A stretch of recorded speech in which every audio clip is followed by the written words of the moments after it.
Os humanos mapearam cada canto do globo. Exploramos selvas e desertos. 0. Estudamos o espaço, mas avançamos apenas 11 quilômetros abaixo da superfície da Terra. Apenas 1/500 do caminho até o núcleo. Agora, estamos prestes a ir mais fundo. Faremos uma viagem ao coração do planeta em busca da última fronteira, onde árvores abrem caminho pelas rochas à procura de água, onde formas estranhas de vida habitam lugares mortos. Arranha-céus são construídos sobre areia, minas são do tamanho de cidades e forças enormes continuam a moldar a Terra. Vamos nos unir a cientistas, engenheiros e aventureiros, enquanto investigam, exploram e desafiam os mistérios subterrâneos. Em uma viagem ao centro da Terra. Chegar ao centro da Terra exige uma viagem de 6.400 quilômetros por 3 camadas subterrâneas distintas. A primeira é a crosta terrestre, uma camada superficial frágil com apenas 32 quilômetros de profundidade. Imagine a Terra sendo um ovo cozido. Na verdade, proporcionalmente, os continentes são 3 vezes mais finos que a casca do ovo e a crosta oceânica é quase 10 vezes mais fina. A crosta guarda muita coisa dentro dessa profundidade relativamente rasa. Sobrepõe-se zonas de carvão, água, sal, ouro, prata, petróleo. O mais interessante para nós que vivemos na superfície da Terra é que ou plantamos algo ou extraímos. Então, grande parte do nosso mundo vem do subsolo de diversas formas. Abaixo da crosta fica uma camada mais grossa, o manto, com 2.900 quilômetros de rocha derretida em movimento. Sob o planeta, há uma região extremamente agitada de rocha derretida, com pressão e temperatura alta. A mais de 3.780 graus Celsius, o manto está em agitação constante, rachando a crosta acima em grandes placas chamadas tectônicas. Essas placas agem moldando a Terra como em nenhum outro planeta. As placas que se movem centímetros por ano podem se juntar ou se separar com resultados incríveis. Temos vulcões em erupção na superfície, terremotos, e ainda conseguimos sobreviver nesse equilíbrio delicado. Por incrível que pareça, vulcões são fonte de riqueza e fertilidade. São os vulcões que trazem nutrientes e materiais para a superfície da Terra. E é por isso que temos os solos férteis. É de onde vêm os recursos minerais e é como se formam. 2.900 quilômetros abaixo, no núcleo externo, o ferro derretido guarda a chave para a nossa sobrevivência. Um campo magnético para o planeta que nos protege da radiação solar. Precisamos do campo magnético terrestre por causa da força intensa do nosso Sol. Por fim, alcançamos o núcleo interno, o ambiente natural mais mortal da Terra. E quando chega ao centro da Terra, a pressão é 3.600.000 vezes maior que a da superfície. É o suficiente para pegar essa rocha de granito e diminuir seu volume pela metade. Nossa incrível viagem começa a poucos centímetros abaixo de nós.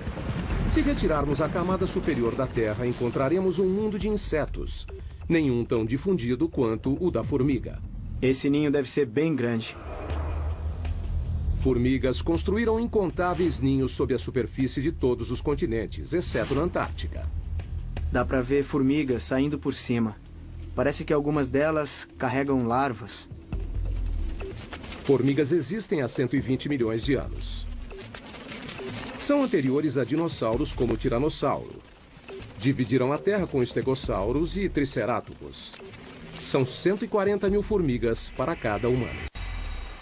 Eu não conheço outro inseto social que seja tão difundido. É uma sociedade que se estende por trechos imensos do ambiente terrestre.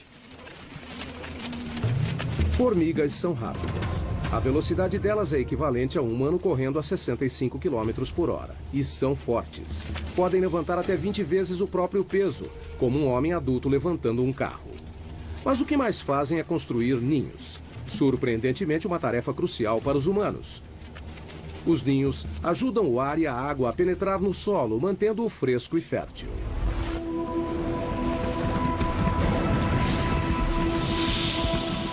abaixo da zona das formigas, a 2 metros. Londres, Inglaterra. 2 metros abaixo dessas ruas movimentadas estão as veias e artérias que suprem as necessidades da vida moderna. 45 mil quilômetros de rede de gás. 31 mil quilômetros de cabos elétricos. 64 mil quilômetros de encanamento. E o descanso final para milhões de pessoas. A 7 palmos é uma frase comum para morto e enterrado. Mas onde surgiu? A história teve início em Londres em 1665. A cidade sofreu uma epidemia de peste negra. No seu auge, o número de mortos chegou a mais de 7 mil por semana. O prefeito de Londres tentou impedir a propagação da infecção e ordenou que as sepulturas das vítimas da peste tivessem pelo menos 7 palmos de profundidade. Acreditava-se que os mortos poderiam infectar as pessoas saudáveis. Então, enterrar os corpos a 2 metros parecia fundo bastante para conter a doença. Mais tarde, as pessoas descobriram que a peste era transmitida através das pulgas e ratos pretos. No final, o surto de 1665 causou cerca de 72 mil mortes. 1 em cada 6 moradores de Londres.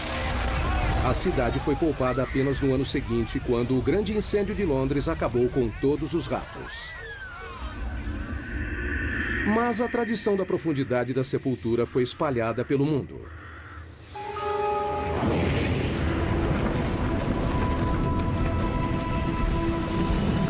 Mais a fundo, outro pequeno passo em nossa viagem ao núcleo.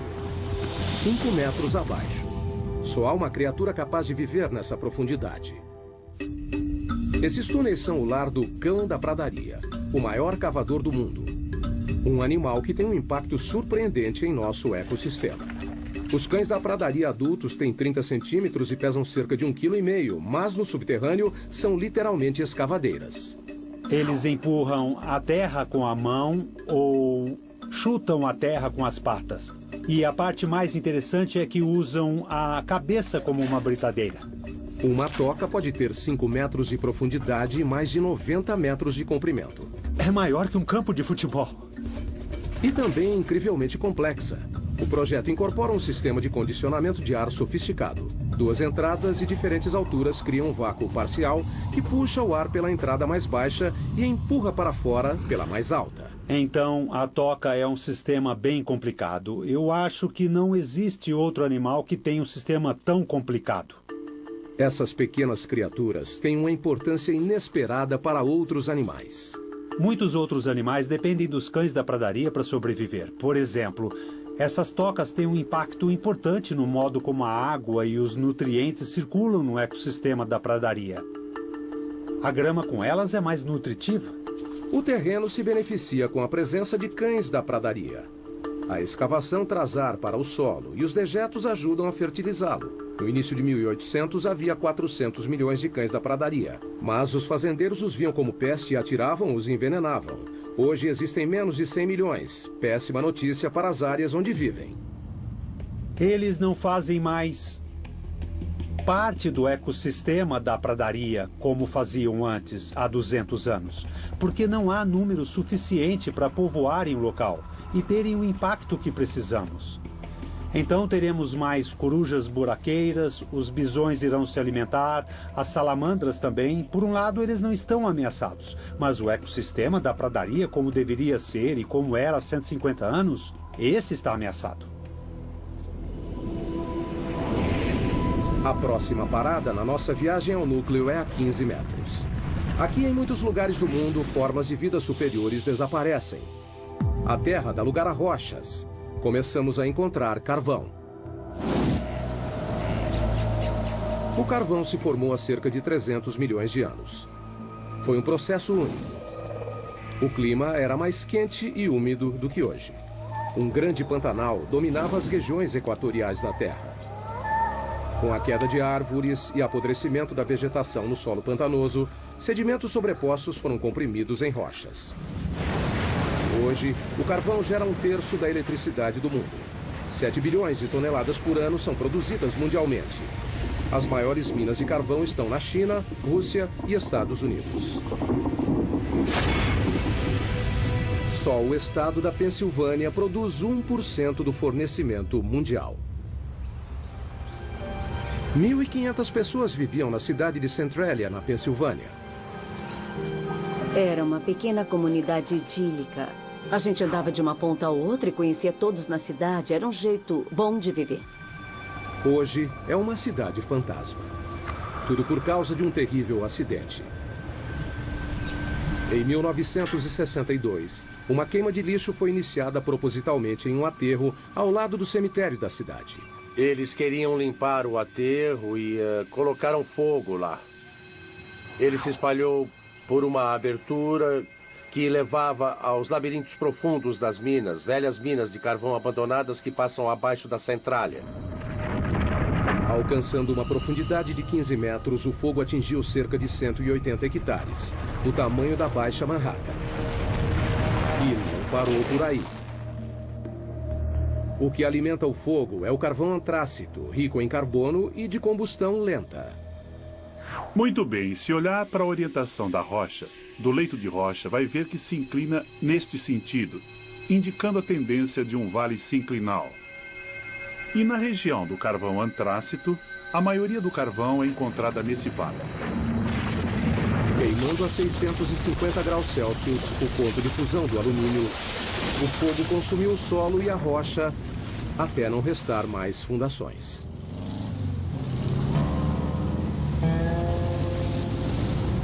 Hoje, o que era a Avenida Locust, a principal rua de Centralia, virou o trecho de uma estrada rural. É difícil imaginar que aqui era o centro da cidade. Temos aqui uma fotografia de como era a Centralia desse ponto, onde nós estamos agora. Era aqui que John Coddington tinha um posto de gasolina e, olhando ali na frente, aquela árvore morta é a mesma árvore dessa foto. E as ruas eram lotadas de casas, era, sabe, uma do lado da outra. E agora não existem mais, todas estão... a natureza está reivindicando o lugar e não sobrou muito do que a cidade costumava ser. Essa casa, na Avenida Locust, do outro lado do posto de gasolina, pertencia a Bob Gadinsky. Em 1977 era uma única casa que minha esposa e eu adorávamos demais. Ficava em uma comunidade que era extremamente unida. Mas como pode ver hoje, não há nada além do mato que cresceu. Com o passar dos anos, o fogo ficou mais forte, mais ousado, chamuscando a paisagem, carbonizando as árvores, tudo do subsolo. Além do calor e da fumaça, o fogo emitia gás nocivo, como ainda faz até hoje. Tem monóxido de carbono, dióxido de carbono, sulfeto de hidrogênio e dióxido de enxofre. Então não é recomendável respirar este ar por causa desses gases que estão presentes. Quando as ruas começaram a se desintegrar, o governo federal interveio. Em 1984, o Congresso financiou uma evacuação voluntária. A maioria dos cidadãos de Centralia se mudou para nunca mais voltar. Era preocupante viver em cima do desastre. A gente se sentia preso. Eu estava preocupada com a segurança das crianças, então procurei sair o mais rápido possível. O fogo subterrâneo venceu. De 15 para 150 metros subterrâneos. Agora a terra já deu lugar ao leito de rocha. Essa é a zona de construção. A camada onde a maioria dos grandes projetos de construção do mundo toma forma. Como os metrôs. Existem 52 sistemas ferroviários subterrâneos no mundo. O mais extenso fica em Xangai, na China, com 420 quilômetros de trilhos, 55 quilômetros a mais que o de Nova York. Mas o túnel de metrô mais profundo é o de São Petersburgo, na Rússia, a 104 metros, quase à altura da Estátua da Liberdade. Antigamente os túneis eram cavados assim, ou assim. Agora eles usam isso. A tuneladora, também conhecida como tatuzão. A tuneladora foi usada pela primeira vez em 1956 para cavar o túnel de esgoto do rio Humber, em Toronto. A máquina tem 120 metros de comprimento. A cabeça de corte tem 15 metros de diâmetro e gira 3 vezes por minuto para escavar a rocha. Um feixe de laser a mantém no caminho. Conforme as tuneladoras avançam, anéis de aço e lajes de concreto são instalados. Como uma fábrica móvel, ela corta a rocha à frente e deixa um túnel finalizado para trás.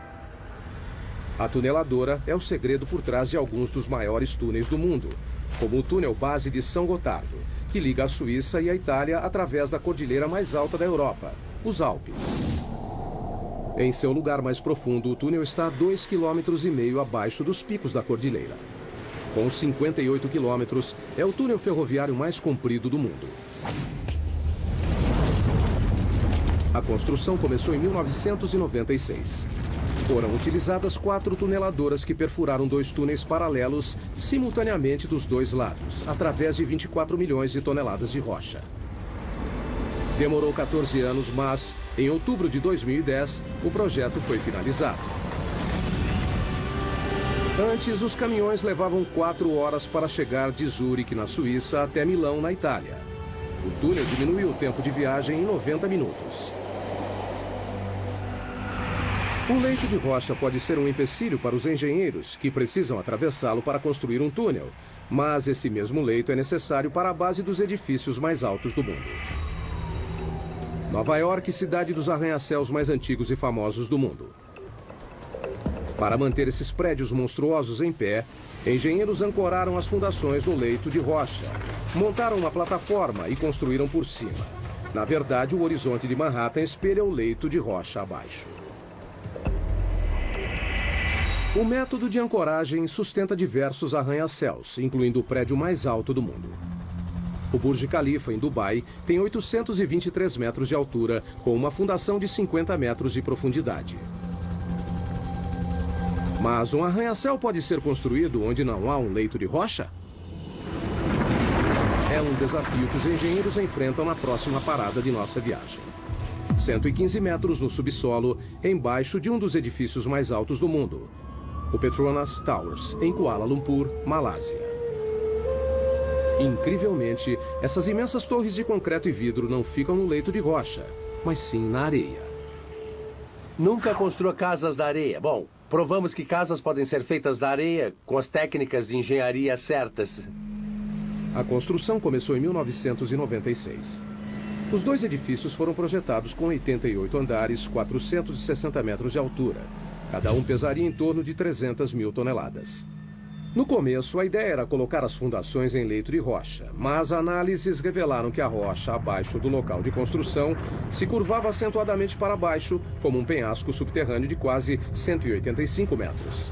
Se continuassem, as torres ficariam metade sobre o topo do penhasco e metade fora. Um convite para o desastre. Se mantivéssemos a posição original, não haveria a torre desabaria. O local da construção estava em uma área confinada do centro. Não havia espaço para construir as 2 torres inteiramente no leito de rocha. Então, decidiram erguer toda a construção fora do leito de rocha. Mas isso significava fazer as fundações em uma camada de areia, através do solo macio. As fundações seriam mantidas no lugar pelo atrito, a mesma força que mantém um prego na madeira. Um prego é colocado no pedaço de madeira, da mesma forma que os pilares em atrito estão colocados em toda essa zona de terra abaixo dessa torre. A equipe de construção teve trabalho. Foram colocados 104 pilares sobre cada torre, com 3 metros de distância entre eles. Praticamente uma floresta de concreto e aço. Alguns pilares têm 115 metros de profundidade. Em 2011, são as fundações mais profundas de qualquer prédio do mundo. A engenharia subterrânea alcançou o impossível. 2 torres de 460 metros, construídas sobre areia. Os engenheiros usam a geologia há tempos para guiá-los em seu trabalho. Mas a geologia pode ser imprevisível. O próprio termo leito de rocha remete a algo resistente, mas não é sempre assim. Um leito de rocha pode ser bastante antigo. Essa rocha tem 1,6 bilhão de anos. Mas também é bastante vulnerável a um elemento simples: a chuva. Caindo no leito de rocha durante bilhões de anos, a chuva causa deformações e rachaduras. Essas fraturas podem ser enormes. Aqui está uma que se estende por todo o comprimento dela. A água acaba formando cavernas, de onde pode passar para grandes lagos e rios subterrâneos. Mais profundamente, encharca a rocha como uma esponja. Na verdade, também deve ter de 5 a 10 oceanos de água dentro das rochas da Terra. 99% da água doce do mundo encontra-se no subsolo. As maiores reservas estão na China, Rússia, África e Estados Unidos. O aquífero Ogallala é o maior dos Estados Unidos. Estende-se do Nebraska ao Texas, cobre 450 quilômetros quadrados, uma área do tamanho da Suécia, e chega a 150 metros de profundidade. Mas em muitos lugares do mundo, a água subterrânea está secando. Isso significa que pessoas, animais e plantas precisam ir mais fundo para conseguir o que resta. A próxima parada em nossa viagem subterrânea, a raiz mais profunda do mundo, 120 metros. Mpumalanga, África do Sul. Em uma encosta sobre as cavernas Eco fica um bosque de figueiras de 150 anos. Elas sobreviveram a um duplo desafio: crescer em rochas e sem nenhuma fonte de água aparente. Quando olha isso, parece que saiu do Senhor dos Anéis. Raízes e rochas normalmente não se misturam. Árvores geralmente crescem em solo fértil, mas o clima aqui é árido. Não há chuva durante metade do ano. As figueiras precisam de 23 litros de água por dia para sobreviver e até quebram rochas para conseguir. As raízes são geneticamente programadas para saber que a água se encontra abaixo delas. A ponta da raiz libera um tipo de lubrificante chamado mucilagem para suavizar a passagem da raiz. Conforme cresce, a raiz procura rachaduras e pontos fracos nas rochas. Figueiras contam com uma única raiz mestra para encontrar água. Essa vai bem fundo. A pergunta é: quanto? Bom, lá vamos nós, descendo para as profundezas da Terra. Quanto mais fundo, mais difícil, não é? Não é maravilhoso o que a Mãe Natureza faz? Só para procurar água? Puxa, essa raiz está meio esquiva. Tomara que a gente encontre alguma coisa mais na frente. Finalmente, Burroughs vê algo. Nossa, finalmente. A 37 metros de profundidade está o primeiro sinal de uma raiz de figueira. Demora 70 anos para a raiz chegar nessa profundidade. E quando encontra a umidade, a viagem acaba. Até o final da raiz, a profundidade é 120 metros. Estamos vendo as raízes mais profundas do mundo. Nesse momento tem água aqui. Tem água sendo bombada abaixo da minha mão até a árvore. O caminho todo até a superfície. Depois dos mamíferos subterrâneos, túneis artificiais e da raiz mais profunda, entramos na área dos minerais. As rochas são feitas de minerais. A humanidade extrai as riquezas minerais da Terra há mais de 40 mil anos. Mas o que fazer com uma mina que atingiu o fim da vida útil? Algo bem inesperado. É o que a próxima parada dessa viagem revela. Sala, Suécia. 150 metros de profundidade. Desde 2006, uma antiga mina de prata é o local da suíte de hotel mais procurada do mundo. Apesar de decorada com prata e com uma sala de jantar exclusiva, o banheiro mais próximo fica na superfície. E a temperatura ambiente é de 4 graus.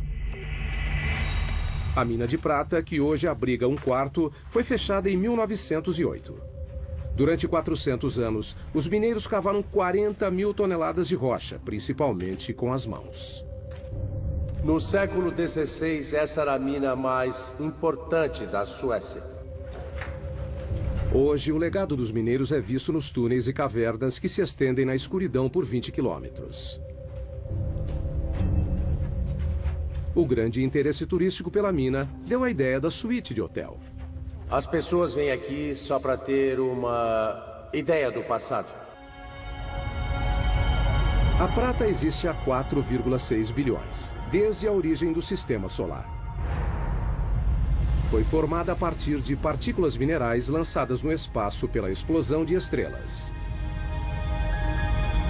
Capturadas no turbilhão de poeira dos planetas embrionários. Fundidas em pepitas puras pelo calor e água do subsolo. Hoje, a prata é extraída na Austrália, China, Europa e nas Américas, somando 20 mil toneladas por ano. Em Sala, a água que ajudava a criar a prata da mina ainda está lá.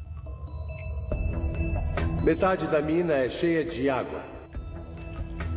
Enquanto a mina funcionava, bombas levavam a água para ser filtrada. Mas isso acabou. Essa mina inundada contém cerca de 5 milhões de litros, o suficiente para encher 25 mil banheiras.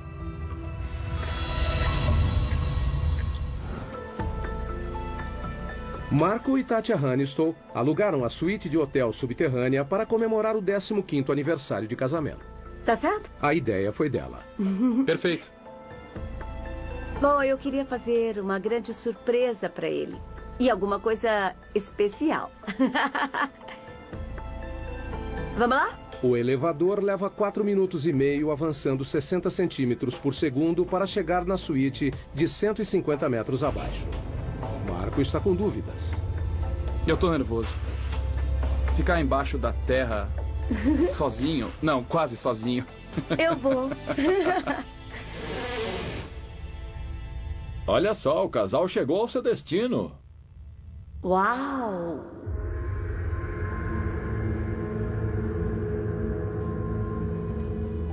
Ai, isso é maravilhoso. Quando o casal senta para jantar, Marco ainda está um pouco apreensivo. Maravilha, agora só tenho que ter coragem para dormir. Mas no fim ele consegue passar a noite. Uma noite inesquecível. A água subterrânea é o maior agente para mudanças no subsolo. Ela não só reage quimicamente com os minerais para criar metais como a prata, mas também pode literalmente derreter a rocha. Cidade da Guatemala 2010. Um estrondo repentino, queda de alvenaria. Quando a poeira baixou, a única coisa que restou foi um buraco enorme. Com 30 metros de profundidade e 20 metros de largura, um quarteirão inteiro desapareceu. A cidade da Guatemala é construída sobre calcário poroso. O fluxo de água subterrâneo dissolveu a rocha, deixando somente uma camada superficial frágil, que poderia ceder a qualquer momento. Inacreditavelmente, o desabamento tirou apenas uma vida. Mas já é o segundo grande buraco na cidade em 3 anos. As dolinas, como são chamados, são assustadoras e às vezes mortais, mas alguns podem fornecer muitos dados científicos. A próxima parada em nossa viagem subterrânea também é na América Latina, a 335 metros. Zacatón, México. Nessa dolina cheia de água não há espaço para a vida. Abaixo da superfície plácida não há ar. Mas uma forma de vida cresce aqui, micróbios. E eles são bem estranhos. Todas as bactérias e formas de vida precisam sobreviver num ambiente anaeróbico, o que acaba levando a formas de vida incomuns. Em 2006, a NASA enviou uma equipe para estudar os micróbios de Zacatón. O primeiro passo foi descobrir o formato do interior da dolina. Não sabíamos o tamanho e nem a profundidade. Era tudo uma grande incógnita. Então trouxeram uma nova tecnologia. Um robô em formato de ovo projetado para ir aonde outras sondas não conseguiam. Eles o apelidaram de Depth X. Ele tem propulsores em todas as direções, então pode ir para todos os lados, consegue girar e fazer qualquer movimento necessário para encontrar o caminho num ambiente tridimensional. O Depth X tem 2 metros de largura e 1,5 de altura, quase do tamanho de um quadriciclo. O que o torna especial é que não usa controle remoto, ele se dirige sozinho. Assim que some da superfície, fica completamente por conta própria. E nesse período, então, ele precisa tomar as decisões sozinho. Para enxergar, o robô depende do sonar, uma tecnologia desenvolvida no início do século XX para emitir ondas sonoras potentes pelas paredes e o chão da dolina. Como um morcego voando em uma caverna escura, o robô cria um mapa em 3D, atualizado e contínuo em sua memória. A habilidade do DepthX em pensar por conta própria foi algo pioneiro na engenharia robótica. Para poder mapear, para coletar uma amostra ou voltar para a superfície, são escolhas que dependem somente dele. Depois de 50 mergulhos, o DepthX conhecia cada centímetro do lugar. As pessoas se perdem em grutas e não sabem se estão na segunda ou terceira interseção. Um robô como o DepthX faz um bom trabalho para distinguir dessas situações confusas e, em alguns casos, faz melhor que as pessoas. Em pouco tempo, os segredos de Zakaton foram desvendados. Sabemos que é quente. Talvez existam aquíferos termais alimentando Zakaton. Mas a maior surpresa foi a descoberta de mais de 100 tipos de bactérias, incluindo 6 novas espécies de micróbios chamados de arqueia, que têm um estilo de vida estranho, à custa de enxofre. Uma das árqueas tinha enxofre dentro do organismo, então estava metabolizando o enxofre, o enxofre da água e usando como fonte de energia. A descoberta confirma que a vida não precisa das mesmas condições da Terra para se desenvolver. Um dia, um descendente do DepthX pode acabar fazendo uma viagem pelo espaço. Veremos esses exploradores avançando, indo para lugares que as pessoas não podem ir. Em lugares como a Lua de Júpiter, Europa, na busca por uma forma de vida similar em outro mundo. Há muitas dolinas na América Latina, principalmente no México. Só na província de Yucatán há mais de 3.000 delas. Algumas contêm água, outras não. Mas nenhuma delas pode ser comparada à nossa próxima parada da viagem. O poço vertical mais profundo do mundo, a Caverna das Andorinhas.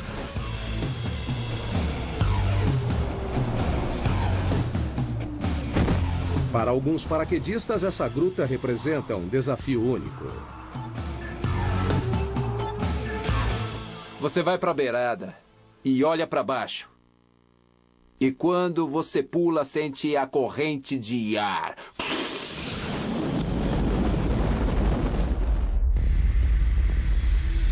430 metros de profundidade. 40 metros de diâmetro no topo, que se abre para 2 hectares no fundo. O poço tem as mesmas dimensões do Empire State. A Caverna das Andorinhas recebe esse nome por causa das aves que fazem ninhos em suas paredes superiores. Milhões delas saem ao amanhecer e voltam ao anoitecer. Mas o que é fácil para os pássaros é difícil para um paraquedas. A posição e a noção de tempo são tudo. No subterrâneo, os paraquedistas correm o risco de ficar desorientados. Quando salta para o subterrâneo, as paredes te cercam. Vai encarar uma parede o tempo todo. O paraquedista tem 6 segundos e meio para puxar a corda. Se demorar mais, não haverá tempo do paraquedas abrir. A queda é de 37 metros por segundo. Acertar o chão nessa velocidade é como bater o carro contra uma parede de tijolos a 130 km por hora. Mas e para voltar à superfície? Nós prendemos em uma corda de resgate amarrada a uma manivela e podemos subir 2 paraquedistas em 10 minutos. Daí repetimos tudo. Seguindo em direção ao centro da Terra, estamos em busca de minerais. Nossa próxima parada, a maior mina de sal do mundo em Ontário, Canadá. A mina Sifton, a 550 metros. O sal é uma espécie de rocha composta de sódio e cloro. É tudo o que restou do oceano que uma vez cobriu a Terra. Por causa das mudanças climáticas, ele evaporou. Um adulto normal precisa consumir uma colher de chá por dia ou corre o risco de ficar doente, em coma e até morrer. Então, não é surpresa que as primeiras minas de sal tiveram início há mais de 14.000 anos, onde hoje é a Áustria. Em todo o mundo, mineiros extraem 260 milhões de toneladas por ano. As maiores jazidas estão na China, Rússia e Canadá. A mina Sifton foi aberta em 1959 e fica a 530 metros abaixo da cidade de Goderich, em Ontário, e se estende por baixo do lago Huron. A maioria das minas consiste em túneis pequenos sustentados por vigas e pilares chamados de escoras.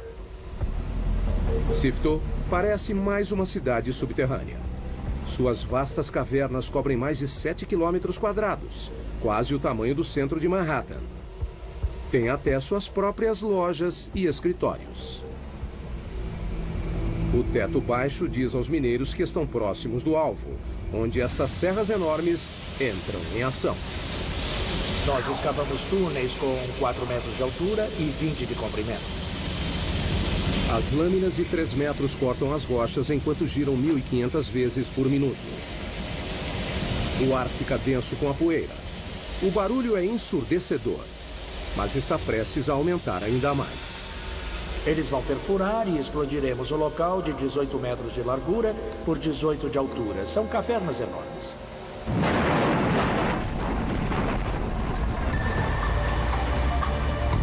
Caminhões gigantes levam as rochas cortadas de volta para a mina e colocam nas mandíbulas de um triturador faminto.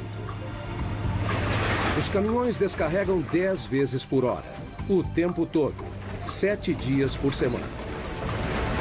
Nos 4 minutos em que esse monstro é carregado, lascas de 250 quilos são reduzidas a pedras menores.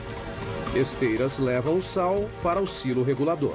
É um tanque enorme que coloca o sal dentro dos baldes que sobem e descem e mandamos o sal para cima. Mas esse grande silo é uma vantagem enorme para nós. Com o silo regulador, todo o processo pode ser feito no subterrâneo. Estamos falando de uma taxa de 24 a 26 mil toneladas içadas por dia e temos capacidade para mais que isso. Todo dia, essa mina produz sal suficiente para metade da população mundial. E a Sifto acredita que pode manter a produção por mais 250 anos.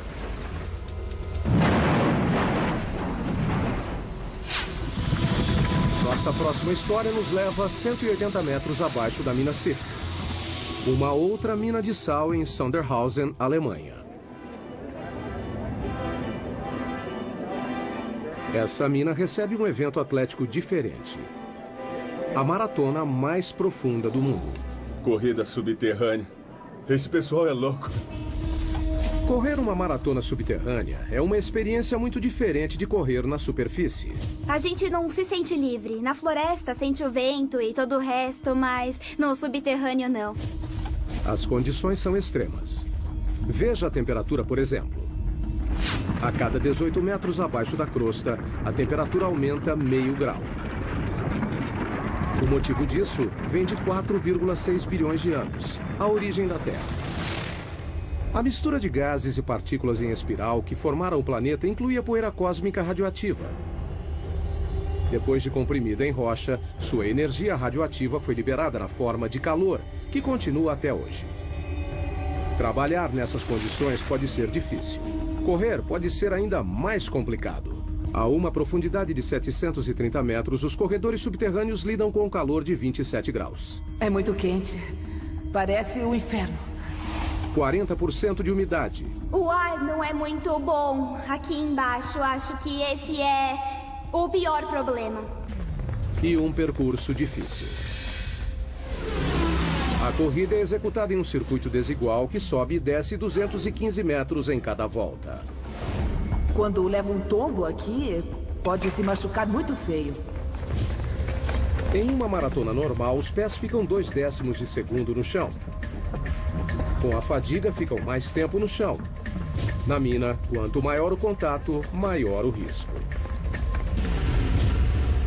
Tá vendo isso aqui? É escorregadio. Precisamos de tênis com uma boa sola, como essa que é grande, mas eu acho que podia ser maior. Eu acho que travas seria muito bom. Ter cravos. Ou cravos. Embaixo. Inevitavelmente, o terreno traiçoeiro faz uma vítima. Quebrou? Não dá pra saber. Por que maratonistas correriam em condições tão perigosas é um mistério. Mas, se perguntar para eles, dirão a mesma coisa. É emoção, é a corrida mais difícil do mundo. Eu acho que quem pode dizer que correu uma maratona 600 metros abaixo da terra? Depois de passar metade do dia no subterrâneo, os maratonistas estão livres para voltar à superfície. A temperatura quente, o ar seco e as duras condições foram temporários. Mas, para 33 mineiros chilenos em 2010, sair não foi tão fácil. O teto do túnel desabou e os prendeu a 730 metros, a mesma profundidade da maratona. Os mineiros suportaram um calor de 27 graus, o ar denso com pó de rocha, escuridão e isolamento. Eles nem tinham certeza de que sairiam de lá. A entrada do resgate teve que ser aberta através de uma rocha vulcânica chamada basalto, famosa por deslizamentos repentinos. Temendo provocar um novo desabamento, equipes de todo o mundo usaram tecnologia moderna para cavar a entrada do resgate. Foi um processo lento. Depois de 69 dias, todos os 33 mineiros foram resgatados. Foi um dos maiores resgates de minas de todos os tempos. Estamos nos aproximando do local mais profundo em que um humano já esteve. Esse é o laboratório científico mais profundo do mundo. É bem movimentado aqui. O Observatório de Neutrinos de Sudbury, ou Snow Lab, está a 2 quilômetros abaixo do centro de Ontário. 2 experimentos estão em andamento. Um deles está na fase final de comissionamento. 3 experimentos grandes estão em construção. Os cientistas estão à procura de algo que só pode ser visto a 2 quilômetros abaixo da superfície. Partículas minúsculas de matéria cósmica, chamadas neutrinos. Tão pequenas que 200 cetilhões deles caberiam em um grão de areia. São 200 com 24 zeros. Não é uma surpresa que os neutrinos sejam fracos. Elas são partículas incrivelmente leves e, normalmente, passariam pela Terra completamente despercebidas. Cientistas descobriram os neutrinos em 1956. Estão em todo lugar do universo. Para detectar algo tão pequeno, precisa filtrar e excluir os raios gama, os raios X e a radiação ultravioleta que constantemente bombardeiam a Terra do espaço. Queremos provar que não é uma radiação convencional que de algum modo interfere e imita os sinais esperados. Então precisamos de muita proteção. Por isso o laboratório é tão profundo.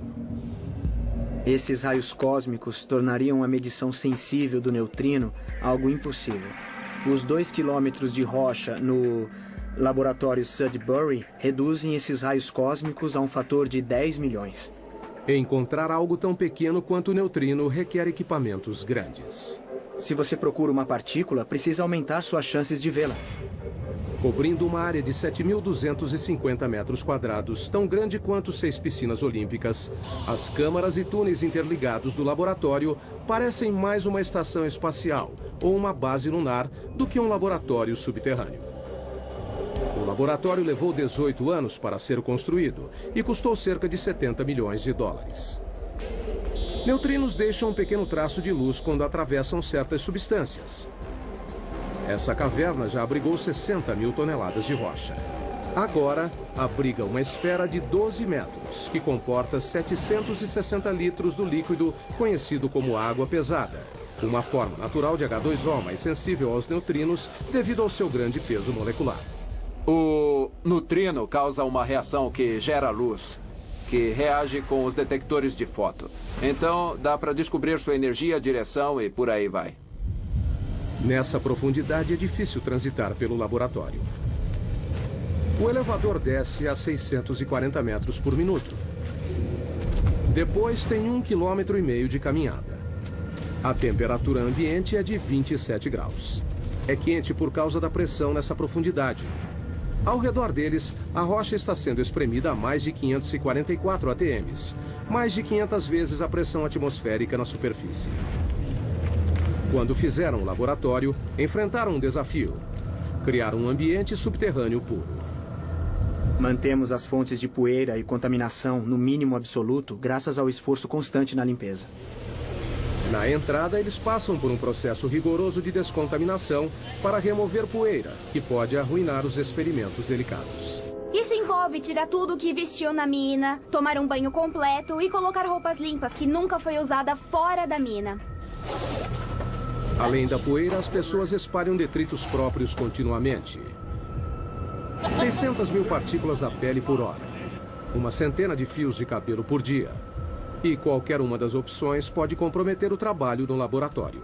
Uma vez dentro, os cientistas enfrentam mais triagem e limpeza. Até o esgoto do laboratório é limpo. Tratamos todos os resíduos do nosso próprio lavatório e água suja que vem dos chuveiros e da lavanderia. Bactérias especiais reduzem os resíduos organicamente e sem exalar cheiro ruim. E gostamos de pensar que temos a descarga de banheiro mais profunda do mundo. Um conforto que os exploradores subterrâneos no próximo nível da nossa viagem ao centro da Terra com certeza iriam gostar.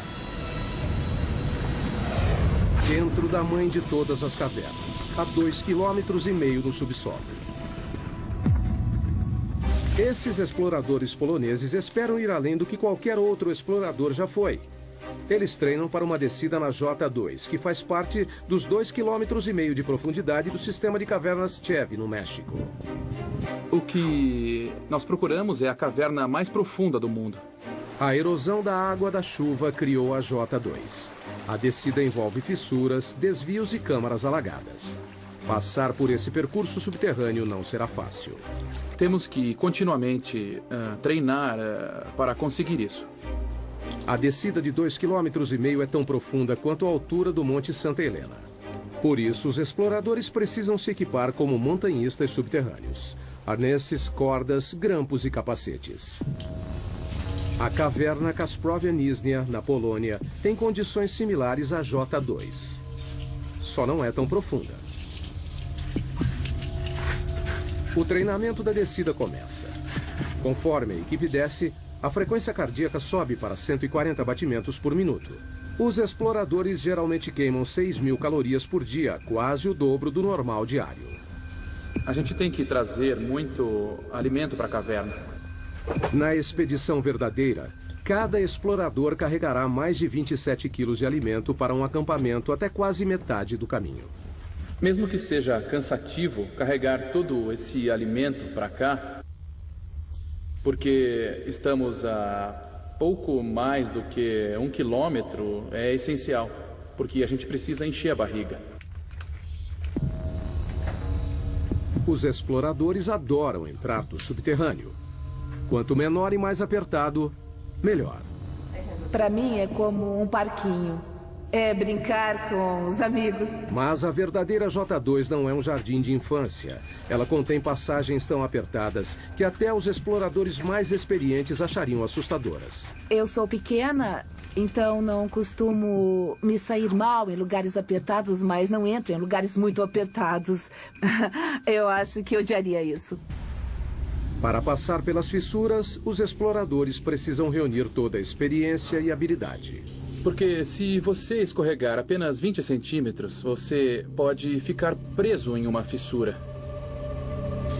O que poderia ser fatal, já que o resgate não conseguiria chegar tão longe. A descida continua. Os exploradores seguem a viagem. Você desce, desce e desce cada vez mais e mais, e você não pode pensar em subir, só em descer cada vez mais. O maior desafio da J2 é a água. A gruta leva a uma série de câmaras alagadas chamadas fossas. São 3 dias rastejando, pulando, escalando e descendo para chegar nesta passagem alagada, cheia de água, onde você precisa usar o equipamento de mergulho e então o jogo começa. Se chover enquanto estiverem no subterrâneo, a equipe corre o risco de ficar presa. Na última expedição, a J2, 2 equipes ficaram presas nessa caverna. Mas com o avanço do treinamento, uma volta para o México é uma perspectiva que ainda deseja. Nossa equipe era de 6 pessoas, nós descobrimos a entrada, então sinto como se fosse nossa caverna. A essa profundidade há ar e água, mas não há luz do sol. Por isso, os exploradores não costumam encontrar muita vida. Então, os cientistas que procuram pistas sobre a origem da vida na Terra devem ir mais além. No fundo do mar. Aonde quer que vá, no fundo do oceano, vai encontrar água que carrega vida microbiana. No litoral de Vancouver, na Colômbia Britânica, o submergível Alvin faz o mergulho. Pensamos nos estudos como nossas missões da Apollo. Alvin é um mini submarino de águas profundas de 16 toneladas e 7 metros de comprimento. Ele leva uma equipe de 3 pessoas a 2,5 km de profundidade na busca por micróbios gerados no interior da Terra. Os micróbios não se parecem com nada na superfície. 75% no mínimo do conteúdo genético dessas vidas nós não conseguimos reconhecer. É isso que o Alvin procura. Água quente saindo debaixo do leito do mar, que é rica em micróbios. Estamos começando a entender que eles existem, só não entendemos direito exatamente como. Essas aberturas podem atingir temperaturas de 400 graus Celsius. São resultado do movimento das placas tectônicas. O litoral de Vancouver fica sobre a placa Juan de la Fuca, uma das mais de 12 placas que estão em constante movimento. Quando as bordas das placas se afastam, criam fissuras gigantes no leito do oceano. A água é sugada, aquecida no subsolo e então liberada por aberturas no fundo do oceano em um ciclo contínuo, trazendo os micróbios com ela. A equipe de Katrina não faz ideia de até onde existe vida dentro da crosta. Essa é uma das coisas mais surpreendentes. Não sabemos até onde há vida. Para descobrir, estão instalando sensores conhecidos como rolhas em uma área de 3.240 km² do leito do mar, 2 vezes maior que o tamanho da cidade de Los Angeles. As rolhas de 2,5 metros são equipadas com monitores de pressão e temperatura. Foram colocadas em posição 460 metros abaixo do leito do mar, num total de 3.200 metros da superfície. O objetivo é rastrear o caminho da água quente dentro da crosta terrestre. Temos que entender o fluxo da água, quais os tipos de micróbios que existem lá. É só seguir a água que encontrarão micróbios. As riquezas minerais do planeta regem a maior parte da economia mundial. Quanto mais raro, mais os mineiros cavarão para encontrá-lo. Tautona, África do Sul. Viajando a 16 metros por segundo, os mineiros levam 1 hora para descer os 3.000 metros até o fundo da mina mais profunda do mundo. A missão: achar ouro. O ouro é formado a partir da poeira cósmica, de um modo parecido com a prata, só que é mais raro. Menos de 200 toneladas foram extraídas desde o início dos registros históricos. A produção da Tautona, de 12,5 toneladas por ano, fornece metade da oferta mundial de ouro. Assim que o elevador abre, um sopro de vento quente recebe os mineiros. A essa profundidade, a temperatura ambiente é de 54 graus Celsius, mais quente que um dia de verão no Vale da Morte. Um sistema de ar-condicionado enorme abaixa para 28 graus. Ainda quente, mas suportável. Enquanto os 5.600 mineiros que trabalham aqui suam a camisa nas galerias e túneis, também precisam ficar de olho no teto. Nessa profundidade, qualquer tremor pode provocar um pequeno terremoto subterrâneo. A queda de rochas mata diversos trabalhadores todo ano. Na próxima parada da viagem ao centro da Terra, vamos 3 vezes mais fundo que os mineiros de Tautona, para o lugar mais profundo já alcançado por humanos. No Pacífico Ocidental, a 11 quilômetros subterrâneos, encontra-se a Depressão Challenger, uma fissura de 69 quilômetros de largura no leito do oceano, que se estende por 2.530 quilômetros. A mesma distância de Nova York a San Antônio, no Texas. E o perigo aqui não é o calor ou os tremores de terra, é a pressão. Em 23 de janeiro de 1960, o oceanógrafo suíço Jean Piccard e o comandante da Marinha americana Don Walsh partiram em uma embarcação subaquática única para se tornarem os primeiros e até agora únicos humanos a verem o verdadeiro fundo do mar. Don Walsh revive a viagem histórica. Foi o único submersível que foi até a Depressão Challenger e por quase 50 anos ninguém mais voltou lá. E por uma boa razão. A pressão a 11 quilômetros de profundidade é esmagadora. 1.080 ATMs. Imagine o peso de 48 Boeing 747 em cima de um dedo. Para suportar esse peso incrível, Piccard projetou um submergível chamado Trieste. Com 15 metros de comprimento, 4 metros de diâmetro, ele pesava 51 toneladas, quase o tamanho de um caminhão de lixo médio carregado. Para a proteção, a equipe ficou em uma esfera de aço de 2 metros de diâmetro de 16 toneladas. Não tinha espaço para as pernas. A gente tinha meio metro cúbico para 2 pessoas. É quase o tamanho de uma geladeira doméstica. O que, levando em conta a água a 1 grau Celsius negativo, não parecia tão ruim assim. A temperatura dentro do casco era aproximadamente a de uma geladeira também. Para flutuar, o Trieste foi suspenso por uma boia, um tipo de balão submarino. Mas ao contrário de balões que voam no céu, a equipe não conseguiu usar hélio. Então decidiram usar outra coisa. Todos sabemos que o petróleo é mais leve que a água, então o Trieste usou gasolina. Foram necessários mais de 85 mil litros de gasolina para conseguirem flutuabilidade. O suficiente para encher 500 tanques de carro. 8 da manhã, hora da ação. A descida começa. É um processo lento e cauteloso. O tamanho e o posicionamento das janelas da cabine do Trieste dificultam a visão. Esta é a janela de visão principal. É uma peça de acrílico de 18 centímetros de espessura e tem uma portinhola do outro lado da esfera com uma janela menor. E tem uma janela no tubo de entrada. A 200 metros, o Trieste mergulhou na escuridão. Eles atingiram o limite de penetração da luz solar. Mas a 910 metros, a natureza trouxe ajuda. A única coisa que iluminava o abismo era a bioluminescência dos animais e plânctons. Como se fossem vagalumes, eles carregavam a própria fonte de luz. Então parecia neve caindo de cabeça para baixo. Depois de mais de 1 hora, surgiu um problema. Houve um barulhão a 6 quilômetros. A 6 quilômetros submarinos, Walsh teve que verificar os equipamentos. Ouvimos o barulho, checamos todos os medidores internos e parecia tudo bem, então continuamos o mergulho. Mas então ele viu algo. Olhei pelo vidro da portinhola e vi uma rachadura assim na janela. A equipe estava a 1 passo da morte certa. Se o vidro interno tivesse rachado, teríamos morrido na hora, porque a pressão externa a 6 mil metros é de uns 680 TMs. Então, teria sido imediato. Talvez nem notássemos.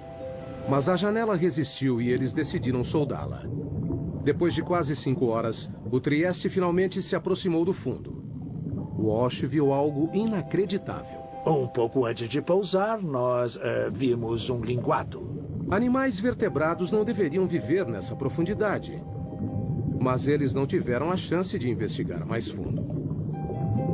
Assim que pousamos, uma nuvem enorme de sedimento subiu e só baixou depois de 20 minutos.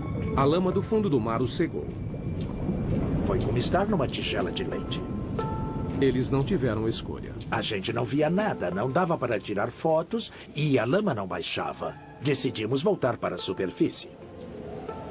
Para permitir que o Trieste fizesse a viagem de volta, Walsh controlou o peso soltando o lastro. A gente tinha 2 barris de lastro cheios de bola de aço e no fundo do barril tinha um eletroímã. Com o ímã acionado, as bolas ficaram no barril. Desligamos a força elétrica e elas desceram. Ao apertar um botão, o Trieste começou a voltar para a superfície. E entrou para a história. 11 quilômetros é o limite para a exploração humana.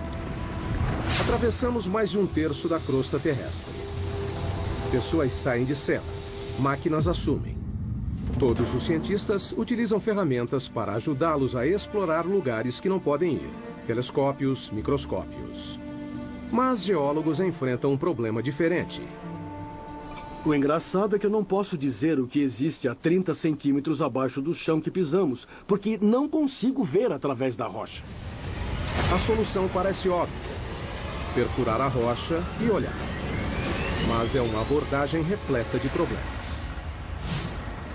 Península de Kola, noroeste da Rússia, 1989. Em um ponto castigado pelo vento, na fronteira com o Círculo Polar Ártico, cientistas embarcam em um plano ambicioso. Com despesas enormes, um buraco incrivelmente fundo foi perfurado para alcançar o limite entre a crosta terrestre e o manto. São 35 quilômetros subterrâneos. Para reduzir o atrito, usaram um método de perfuração novo. Ao invés de toda a cabeça de escavação, somente a broca foi inserida, bastante lubrificada com lama e óleo. A 6 quilômetros, a perfuração descobriu fósseis de plâncton de 18 milhões de anos em um estado de conservação impressionante. A 11 quilômetros, encontraram rocha de 4,4 bilhões de anos, zircão, o mineral mais antigo do planeta. Mas, com o aumento da temperatura a cada metro, nos 12 quilômetros, ela chegou a 300 graus Celsius. A perfuração parou de repente. A temperatura aumenta muito rápido conforme avança para o interior do planeta. Com a profundidade dos buracos, a broca de metal não aguenta e então começa a se derreter. Pelos próximos 14 anos, houve tentativas de retomar a perfuração, mas todas fracassaram. Não temos equipamentos nem materiais que suportem a temperatura e pressão que existem a dezenas de quilômetros subterrâneos. O poço superprofundo foi abandonado em 2003. Então, se não conseguem perfurar, o que os geólogos fazem? Usam os ouvidos. Não vemos o que há dentro do planeta, ouvimos o que há dentro do planeta. Sismógrafos, como são conhecidos, são leitores que monitoram os sons dos movimentos das rochas no subsolo. Eles literalmente ouvem os terremotos. Há terremotos de magnitude 6 ou maior a cada 3 dias em média. E isso faz o mundo se modelar. As vibrações mudam de acordo com a densidade da rocha. Dados que geólogos podem ler. Conseguimos fazer imagens tridimensionais do que forma o planeta inteiro, monitorando milhares de terremotos com milhares de sismógrafos durante muitos anos. Pessoas ao redor do mundo dependem dos recursos sob nossos pés. A próxima parada em nossa jornada ao centro da Terra, o campo de petróleo mais profundo dos Estados Unidos, 11 quilômetros abaixo do Golfo do México. Há mais de 6.000 plataformas de petróleo no litoral do Texas e Louisiana, com capacidade de suprir 25% do petróleo dos Estados Unidos. Mas não é fácil de obter. É preciso atravessar 1,5 km de mar e depois mais 9,5 de pedra. Como fica mais difícil de achar petróleo e gás, avançamos mais e mais para águas fundas e fazemos buracos mais profundos. A perfuração em águas profundas está passando por uma revolução nos litorais do Egito, África Ocidental, Brasil e no Golfo. É maravilhoso termos a tecnologia para avançar tão profundamente. Mas a tecnologia tem suas limitações. Na primavera de 2010, uma plataforma chamada Deepwater Horizon perfurava um poço relativamente raso a 7 quilômetros no campo de Macondo, cerca de 80 quilômetros da costa da Louisiana. 20 de abril, 22 horas. A plataforma foi abalada por uma explosão. A bola de fogo foi vista a 56 quilômetros de distância. 11 funcionários morreram, 17 ficaram feridos. 1,5 km abaixo, no leito do oceano, a ruptura do poço liberou até 60 barris de petróleo por dia. Um barril tem 180 litros. Foi como jogar 450 caminhões-tanque no mar. O vazamento totalizou quase 5 milhões de barris. Foi o pior desastre de petróleo nos Estados Unidos. Então, o que deu errado? A Deepwater Horizon já tinha perfurado 11 quilômetros no fundo do campo de petróleo do Golfo no outono anterior, em um local diferente. Em comparação, perfurar em Macondo seria fácil. Mas as aparências podem enganar. O Golfo é um dos lugares mais difíceis de perfurar. O relevo costeiro cai em mais de 1,5 km de cumes íngremes e vales, com desfiladeiros e vulcões ativos de até 150 metros. A geologia é bem complicada. O petróleo sob o leito irregular do fundo do mar está abaixo de uma camada de rocha de 35 milhões de anos, com 245 metros de espessura, preso sob uma pressão enorme, mais de 1.100 vezes a da superfície. E tem também o peso das rochas, sobrepostas, pressionando, que faz a pressão do fundo do poço aumentar incrivelmente. Além da pressão, os perfuradores de petróleo podem encontrar perigosos bolsões de gás metano congelado, conhecido como hidrato. Se acidentalmente perfurar isso, pode ser um problema. Aquecido pelo atrito da broca, o metano explode o poço, liberando uma quantidade enorme de petróleo. Muitos pesquisadores associam a tragédia do Deepwater Horizon a um bolsão de metano congelado. A tecnologia de escaneamento convencional nem sempre pode detectá-los, e isso é um desafio para a exploração do petróleo. E ninguém sabe a quantidade existente porque é muito difícil conseguir uma imagem sísmica. Agora, os exploradores estão usando uma nova geração de sensores de fundo do mar para ajudá-los a detectar o gás congelado antes de se tornar uma ameaça. Literalmente, nós o descemos pela lateral do navio e ele afunda até o leito do oceano, usando uma âncora de concreto pesada, e fica lá por vários dias ou até vários meses. Ao contrário do sismógrafo padrão, este sensor não mede as ondas sonoras geradas pelo movimento tectônico da Terra. Ao invés disso, detecta eletricidade. Medimos as propriedades eletromagnéticas do leito do mar, a condutividade elétrica. A eletricidade vem do campo magnético da Terra. Quando encontra a radiação do Sol na atmosfera superior, gera uma corrente mundial dentro da crosta, que alcança o núcleo externo da Terra. Mas ela é fraca. Medimos menos de 1 nanovolt no fundo do oceano. Os sinais que nos interessam são pequenos. A corrente passa por diferentes rochas dependendo da facilidade com que conduzem ou resistem à eletricidade. Ao medir essa corrente, os sensores fornecem uma imagem mais detalhada do que há na rocha, fazendo a distinção entre um bom condutor, como a água, e um mau condutor, como o petróleo.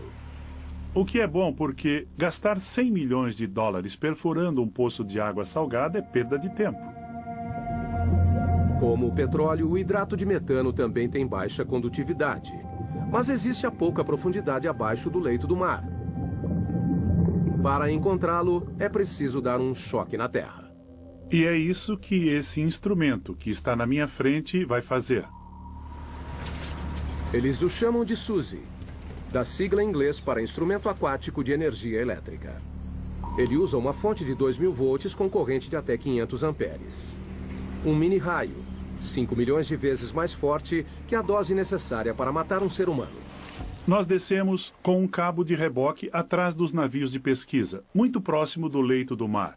Alimentamos com energia e ele gera uma corrente elétrica que é injetada na água por uma antena.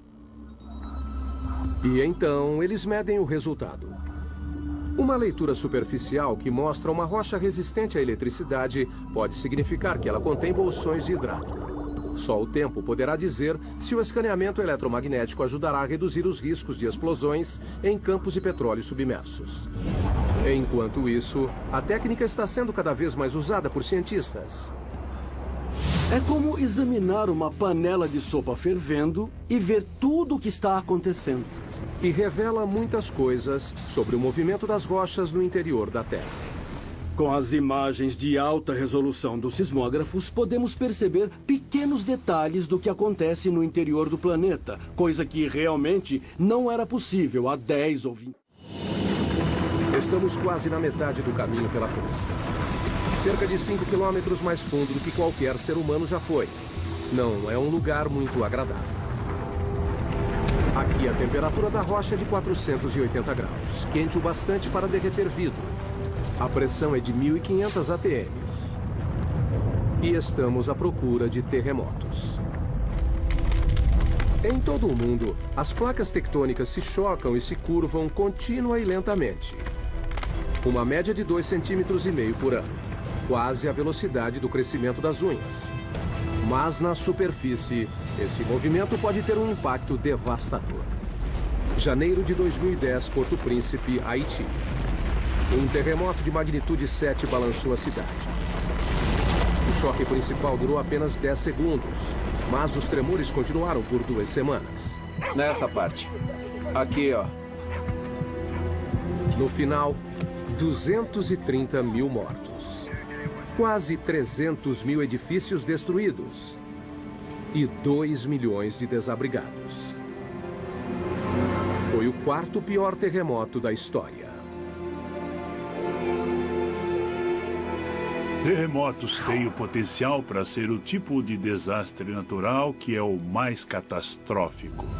No Haiti, a linha de falha que causou essa devastação tinha apenas 64 quilômetros de comprimento e se moveu 2 metros.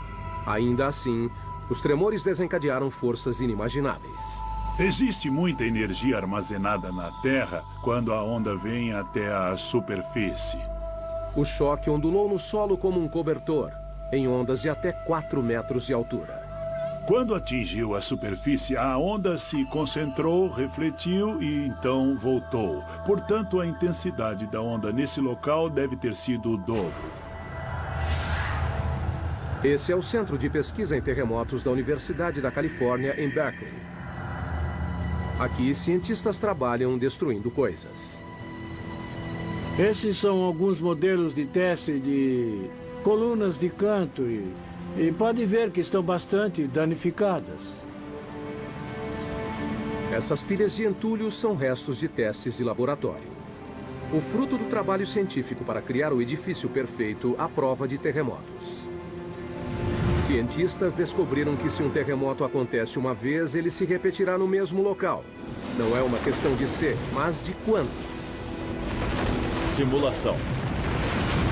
Na Califórnia, infelizmente, temos terremotos com bastante frequência e por isso nós queremos estar preparados para o próximo. As opções são se mudar ou se proteger. Simulação. Nós temos que nos preparar para os terremotos com projetos melhores. Durante um terremoto, o movimento mais perigoso não é para cima e para baixo, mas de um lado para o outro. Aqui, ó. Nessa parte. Este engenheiro trabalha em um projeto para deixar as paredes mais resistentes aos movimentos laterais mortais que derrubam edifícios. Criamos um tipo de conexão aqui, então ela faz a transferência da carga lateral. Esses painéis são ligados por chapas de aço que recebem a tensão. As placas podem quebrar sem que a parede desabe.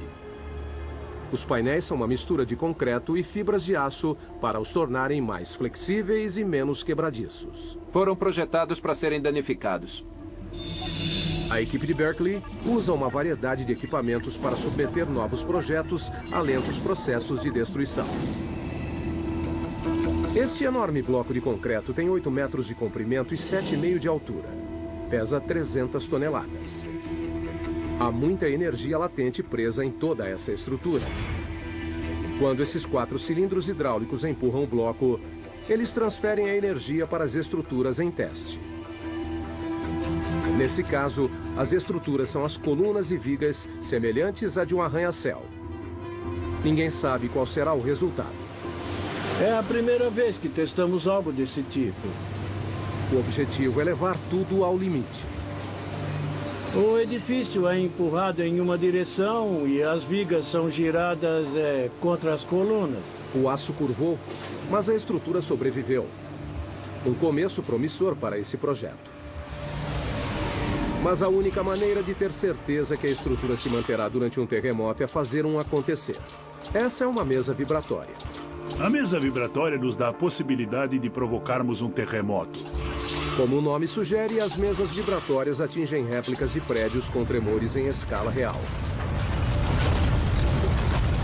Assim, nós podemos simular 6 tipos de movimento. A mesa pode balançar para frente e para trás, inclinar e para cima e para baixo e para os lados, para representar o que aconteceria em um terremoto. O objetivo não é analisar por que os prédios caem, mas por que continuam em pé. Uma das coisas que queremos ser capazes de fazer é prever quando uma estrutura desabará completamente ou desabará parcialmente. Os terremotos já mataram milhões. Mas o movimento tectônico que os causam também faz parte do ciclo mundial, que é crucial para a saúde do planeta Terra. A vida humana não teria se desenvolvido sem as placas tectônicas. As placas tectônicas criam terras e sem elas, a superfície seria um imenso oceano. Nem existiriam animais terrestres. O ciclo da criação de terras praticamente deixa o planeta de cabeça para baixo. Isto é um homonoide, um fóssil do que viveu no fundo do leito do oceano. O que é notável nesta pedra é que apareceu na base do Monte Everest. E as forças envolvidas devem ter sido enormes e incríveis para trazer este pequeno amonoide do fundo do mar até um local bem alto do planeta.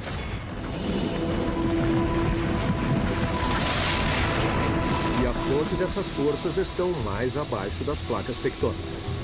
É a próxima parada da nossa jornada ao centro. 35 quilômetros abaixo está o manto. Uma vasta região com 2.900 quilômetros de profundidade que compreende 70% da massa do planeta. Aqui, a corrida para ver quem provoca mais mudanças nas rochas é entre a temperatura e a pressão. A 56 quilômetros, a pressão é 16.500 vezes maior que a da superfície. Mais do que um humano aguentaria. Essa câmara de alta pressão ilustra o impacto que isso teria no corpo humano desprotegido. Logo, ficaria impossível de respirar, com os pulmões contraídos e a implosão das costelas. Com mais 3 quilômetros a 59 de profundidade, a pressão reduziria nossos ossos a pó. Mas a temperatura também sobe, graças à liberação de energia radioativa do manto. O calor de 980 graus é capaz de amaciar as rochas. Elas começam a se transformar em magma. Magma é o que acontece quando a rocha atinge a temperatura de fusão e vai do estado sólido para o líquido. Ela pode atravessar grandes distâncias de terreno quando é expelida para a superfície da Terra. Enquanto percorre a superfície, o magma se mistura com uma série de substâncias que o tornam ainda mais volátil. Magma é a combinação fascinante de rocha derretida e gases dissolvidos, como água e dióxido de carbono. Logo abaixo da superfície, o magma se acumula em lacunas e vácuos nas rochas, que os cientistas chamam de câmaras. A câmara mais profunda detectada até hoje fica 33 quilômetros abaixo de Oahu, Havaí. A maioria tem menos de 10 quilômetros. As câmaras lentamente se enchem de magma. Com o aumento da pressão no subterrâneo, o magma é forçado em direção à superfície. Uma hora o ponto de ruptura é atingido. O resultado, erupção vulcânica. Uma das imagens mais poderosas do interior da Terra é dos poucos lugares onde o interior vem para a superfície, como no vulcão. 500 milhões de pessoas no mundo vivem bem perto de um vulcão. Uma única erupção pode ser catastrófica. Vulcões podem subir bem depressa e, em alguns casos, levaram dezenas de milhões de anos para serem criados. Acontecem sem aviso, chegam a 530 graus e é quase impossível de serem parados. Abril de 2010. O vulcão Eiffel entra em erupção na Islândia.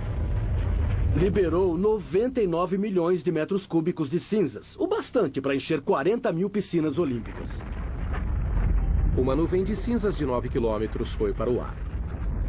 Espalhou-se por mais de 1.800.000 quilômetros quadrados. Maior que a área do Alasca. A erupção provocou uma paralisação de 6 dias dos aviões em todo o hemisfério norte e segurou mais de 1 milhão de passageiros por dia. Os serviços voltaram ao normal depois de 1 mês. Estamos chegando ao núcleo externo em nossa jornada ao centro da Terra. Uma zona de 2.100 quilômetros de ferro derretido, imprensada entre o manto e o núcleo interno sólido. Para chegar aqui, passamos por água e rocha. Combatemos temperatura e pressão. E revelamos os segredos subterrâneos que moldam nossas vidas. Mas um mistério permanece. O que faz a Terra ser magnética?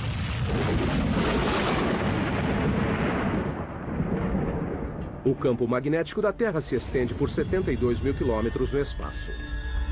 Ele protege o planeta da força total da radiação solar. Um único brilho solar de 2 horas libera 10 bilhões de toneladas de partículas radioativas.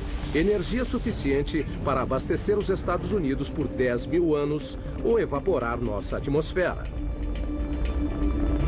Sem o campo magnético para bloqueá-las, as partículas solares acabariam com a vida na Terra. Precisamos do campo magnético da Terra por causa da força intensa do nosso Sol. O campo se origina do núcleo externo rico em ferro. A próxima parada da nossa jornada, 2.900 quilômetros subterrâneos. A temperatura aqui é de 4.420 graus. Quente o suficiente para vencer a rigidez e derreter o ferro. Quando o ferro se desloca, de alguma maneira, gera eletricidade. Cientistas a chamam de efeito dínamo. O efeito dínamo se refere à produção de campos magnéticos por movimento. Mas, como a movimentação de ferro fundido abaixo da superfície gera um campo magnético, é um dos grandes mistérios da Terra. Não sabemos realmente como essa turbulência na movimentação de metal líquido dá origem ao dínamo. São apenas movimentos aleatórios. Essa esfera gigante pode fornecer respostas. É um modelo mecânico da Terra. Parte de um experimento da Universidade de Maryland que tenta descobrir por que a Terra é magnética. A esfera tem 9 metros de diâmetro, pesa 23 toneladas e tem rotação de até 130 km por hora. Nós tentamos conseguir a velocidade verdadeira e, assim, tentar imitar as condições de um planeta. O núcleo externo é feito principalmente do mesmo material da esfera: ferro, um bom condutor elétrico. O núcleo interno é magneticamente fraco. Ninguém sabe por quê. Mas, como um dínamo gigante, o movimento em torno dele cria um campo magnético. Claro que Lathrop não pode reproduzir as condições reais do núcleo externo. Não podemos chegar ao centro, então não dá para ver como acontece diretamente. Mas ele acredita que pode chegar perto. Para obter os resultados, ele precisa encher a esfera com 3.217 litros de um líquido. Até agora, só usou água. Mas planeja usar sódio líquido fervente. O sódio é inflamável. Temos que ser bem cuidadosos com os riscos de incêndio. Mas, além do ferro fundido, é o único material que pode fazer o trabalho. O sódio tem a vantagem de fundir a uma temperatura relativamente baixa e é um excelente condutor comparado ao ferro líquido. A esfera é o mais novo de uma série de experimentos.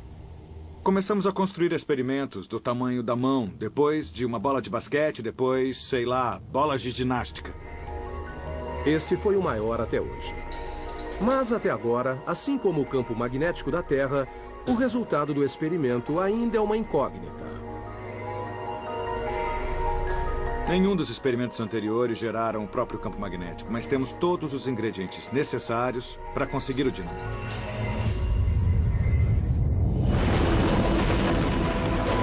Quase 6.500 quilômetros subterrâneos, chegamos ao final da nossa jornada, o núcleo da Terra. Uma massa de ferro com 2.400 quilômetros de diâmetro, com uma área de superfície um pouco maior que a América do Sul. A temperatura aqui é igual à da superfície do Sol. Mas o peso de todo o planeta apoiado nele mantém o ferro rígido. A pressão é muito intensa. É mais que 3,5 milhões de vezes maior que na superfície. A mesma convicção que ajuda a gerar magnetismo também empurra o calor para a superfície no processo de resfriamento do núcleo. Quando a temperatura cai, o núcleo solidifica lentamente. Um dia, não haverá mais rocha derretida para criar o campo magnético. Mas o Sol já terá se extinguido, acabando com a Terra antes desse dia chegar. Enquanto isso, o calor do núcleo ajuda a impulsionar o lento ciclo do manto, que renova a superfície, alimenta a química de nossa riqueza mineral e gera o campo magnético que nos protege do universo hostil. As chances de se encontrar outro planeta como a Terra são realmente mínimas. Descemos quase 6.500 quilômetros para o fim da nossa jornada. Vimos túneis que atravessam montanhas e minas do tamanho de cidades. Passamos por fogo e inundação, terremotos, vulcões, pressão esmagadora. E descobrimos o segredo mais profundo da Terra. É o que acontece no subterrâneo que mantém o planeta vivo.